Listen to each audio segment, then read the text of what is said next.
Hi, ನೀವೇನಾದರೂ 20,000 ಬಜೆಟಲ್ಲಿ ಒಂದೊಳ್ಳೆ best ಸ್ಮಾರ್ಟ್ಫೋನ್ನ ನೋಡ್ತಿದ್ರೆ ಈ ವಿಡಿಯೋ ಖಂಡಿತವಾಗಿ ನಿಮಗೆ ಅಂತ ಹೇಳ್ಬೋದು. ಯಾಕಂದರೆ ಈ ವಿಡಿಯೋದಲ್ಲಿ ನಾನು ನಿಮಗೆ ಮೋಟೋರೋಲಾ G86 ಪವರ್ ಅನ್ನುವಂಥ ಮೊಬೈಲು ಮತ್ತು ವಿವೋ T4R ಅನ್ನುವಂಥ ಎರಡು ಫೋನ್ಸ್ಗಳನ್ನು ಕಂಪ್ಯಾರಿಸನ್ ಮಾಡ್ತಾ ಅಂತ ಹೇಳ್ಬೋದು. ಹಾಗಾಗಿ ನಮ್ಮ ಚಾನಲ್ನ ಸಬ್ಸ್ಕ್ರೈಬ್ ಮಾಡಿಲ್ಲ ಅಂದರೆ ದಯವಿಟ್ಟು ಸಬ್ಸ್ಕ್ರೈಬ್ ಮಾಡಿಕೊಂಡು ಸಪೋರ್ಟ್ ಮಾಡಿ ಬನ್ನಿ ವಿಡಿಯೋನ ಸ್ಟಾರ್ಟ್ ಮಾಡೋಣ. ಫಸ್ಟ್ ಡಿಫ್ರೆನ್ಸ್ ನಿಮಗೆ ಡಿಸ್ಪ್ಲೇಲಿ ನೋಡ್ಬೋದು ಅಂತ ಹೇಳ್ಬೋದು. ಮೋಟೋರೋಲಾ G86 ಪವರಲ್ಲಿ ನಿಮಗೆ 1.5K ರೆಸೊಲ್ಯೂಷನ್ 4500 ನಿಟ್ಸ್ ಬ್ರೈಟ್ನೆಸ್ ಇರುವಂಥ ಡಿಸ್ಪ್ಲೇನ ಕೊಟ್ಟರೆ T4R ಅಲ್ಲಿ ನಿಮಗೆ 1800 ನಿಟ್ ಬ್ರೈಟ್ನೆಸ್ ಕೊಟ್ಟಿದ್ದಾರೆ. ಫುಲ್ HD ಪ್ಲಸ್ ಡಿಸ್ಪ್ಲೇನ ಮಾತ್ರ ಕೊಟ್ಟಿದ್ದಾರೆ ಅಂತ ಹೇಳ್ಬೋದು. ಎರಡು ಕೂಡ ನಿಮಗೆ ಸೂಪರ್ ಅಮೌಂಟ್ ಡಿಸ್ಪ್ಲೇ ಆಗಿರುತ್ತೆ.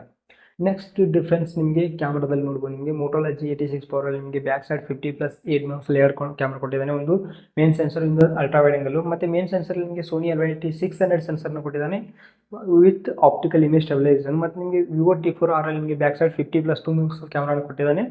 ಮೇನ್ ಸೆನ್ಸರ್ ನಿಮಗೆ Sony IMX88 sensor with optical image stabilisation ಇಂದ ಬರುತ್ತೆ. ಬಟ್ ಎರಡನೇ ಕ್ಯಾಮ್ರಾ ಏನಿದೆಯಲ್ಲ ಅದು ನಿಮಗೆ ಡೆಪ್ತ್ ಸೆನ್ಸರ್ಗಾಗಿ 2 ಮೆಗಾಪಿಕ್ಸೆಲ್ ಕೊಟ್ಟಿದ್ದಾನೆ ಅಂತ ಹೇಳ್ಬೋದು. ಅಲ್ಟ್ರಾ ವೈಡ್ ಆಂಗಲ್ಗೆ ಯಾವುದೇ ಕ್ಯಾಮ್ರಾನ ಕೊಟ್ಟಿಲ್ಲ ವಿವೋದಲ್ಲಿ. ಮತ್ತು LYT600 ಮತ್ತು ಸೋನಿ IMX88 ಸೆನ್ಸರ್ನ ಕಂಪೇರ್ ಮಾಡಿದರೆ ನಿಮಗೆ LYT600 ಸೆನ್ಸರ್ ಬೆಟರ್ ರಿಸಲ್ಟ್ನ ತೋರಿಸುತ್ತೆ ಅಂತ ಹೇಳ್ಬೋದು ಕ್ಯಾಮ್ರಾ ಕಂಪ್ಯಾರಿಸನಲ್ಲಿ.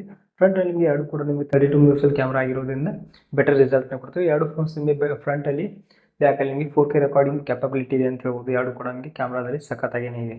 ನೆಕ್ಸ್ಟ್ ಪರ್ಫಾರ್ಮೆನ್ಸಲ್ಲಿ ಕೂಡ ಯಾವುದೇ ಥರ ಡಿಫ್ರೆನ್ಸ್ ಇಲ್ಲ. ಎರಡು ಕೂಡ ನಿಮಗೆ MediaTek Dimensity 7400 ಪ್ರೊಸೆಸರಿಂದ ಬರುತ್ತೆ. ಮತ್ತು BGMI ನೀವು ಆರಾಮಾಗಿ 60 FPS ಅಲ್ಲಿ ಮಾತ್ರ ಆಡೋಕ್ಕೆ ಹೋಗ್ಬೋದು ಎರಡು ಫೋನ್ಸ್ಗಳಲ್ಲಿ. ಮತ್ತು ರ್ಯಾಮ್ ಕೂಡ ನಿಮಗೆ ಎರಡು ಫೋನ್ಸ್ಗಳಲ್ಲಿ LPDDR4X ರ್ಯಾಮ್ನ ಯೂಸ್ ಮಾಡಿದ್ದಾರೆ. UFS 2.2 ಸ್ಟೋರೇಜ್ನ ಯೂಸ್ ಮಾಡಿದ್ದಾರೆ. ಮೇಜರ್ ಡಿಫ್ರೆನ್ಸ್ ನೋಡೋದಾದರೆ ನೀವು ಮೋಟೋರೋಲಾದಲ್ಲಿ ಬ್ಯಾಟ್ರಿ ಬಂದುಬಿಟ್ಟು ನಿಮಗೆ 6720 mAh battery with 33 what fast charging support ಕೊಟ್ಟಿದ್ದಾನೆ. ನಿಮಗೆ ವಿವೋ T4R ಅಲ್ಲಿ ನಿಮಗೆ 5700 mAh battery with 44 what fast charging support ಕೊಟ್ಟಿದ್ದಾನೆ. ಇಲ್ಲಿ ಬ್ಯಾಟ್ರಿ ಜಾಸ್ತಿ ಬೇಕಾದ್ರೆ ನೀವು ಮೋಟೋನ ತೊಗೋಬೇಕಾಗತ್ತೆ. ಫಾಸ್ಟ್ ಚಾರ್ಜಿಂಗ್ ಇಂಪಾರ್ಟೆಂಟ್ ಆದರೆ ನಿಮಗೆ ವಿವೋನ ತೊಗೋಬೇಕಾಗತ್ತೆ ಅಂತ ಹೇಳ್ಬೋದು. ನೆಕ್ಸ್ಟ್ ಇದರಲ್ಲಿ ಆಲ್ಮೋಸ್ಟ್ ಎಲ್ಲ ಥರ ಫೀಚರ್ಸ್ಗಳೇನೆಂದರೆ ನೋಡಿದರೆ IP68 69 dual stereo speaker, high res audio ಅಂತ ಹೇಳ್ಬಿಟ್ಟು ತುಂಬ ಮಿಟಿಗೇಟ್ ಸರ್ಟಿಫಿಕೇಟ್ ಇವೆಲ್ಲ ನಿಮಗೆ ಎರಡು ಫೋನ್ಗಳಲ್ಲಿ ಕಾಮನ್ ಆಗಿದೆ ಅಂತ ಹೇಳ್ಬೋದು. ಮತ್ತು ಮೋಟೋರೋಲಾದಲ್ಲಿ ನಿಮಗೆ ಮೈನಸ್ ಪಾಯಿಂಟ್ ಏನಪ್ಪ ಅಂತಂದರೆ ನಿಮಗೆ ಅಪ್ಡೇಟ್ನ ಇವರು 1 ವರ್ಷ ಮಾತ್ರ ಕೊಡ್ತಿದ್ದಾರೆ. OS ಅಪ್ಡೇಟ್ನ 3 ಇಯರ್ಸ್ ನಿಮಗೆ ಸೆಕ್ಯೂರಿಟಿ ಪ್ಯಾಚ್ ಅಪ್ಡೇಟ್ಸ್ನ ಕೊಡ್ತಿದ್ದಾರೆ.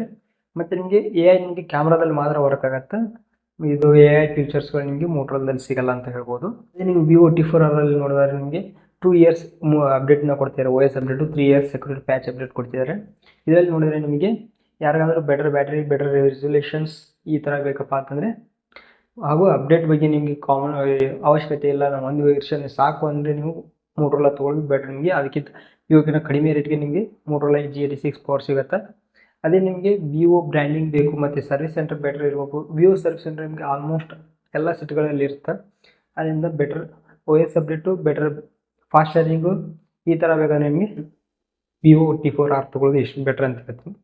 ಯಾಕಂದ್ರೆ ನನಗೆ ಅನಿಸಿದ ವ್ಯಾಲ್ಯೂ ಫಾರ್ ಮನಿ ನಿಮಗೆ ಮೋಟೋರೋಲಾ G86 ಪವರ್ ಆಗುತ್ತೆ ಅಂತ ಹೇಳ್ಬೋದು. ಆ ಪ್ರೈಸ್ ಬಿಟ್ಟರೆ ಅನ್ಬಿಲೀವೇಬಲ್ ಸ್ಪೆಸಿಫಿಕೇಷನಿಂದ ಬಂದಿದೆ. ಪ್ಲೀಸ್ ವಿಡಿಯೋ ಲೈಕ್ ಮಾಡಿ, ಶೇರ್ ಮಾಡಿ, ಸಬ್ಸ್ಕ್ರೈಬ್ ಮಾಡೋದು ಮರಿಬೇಡಿ.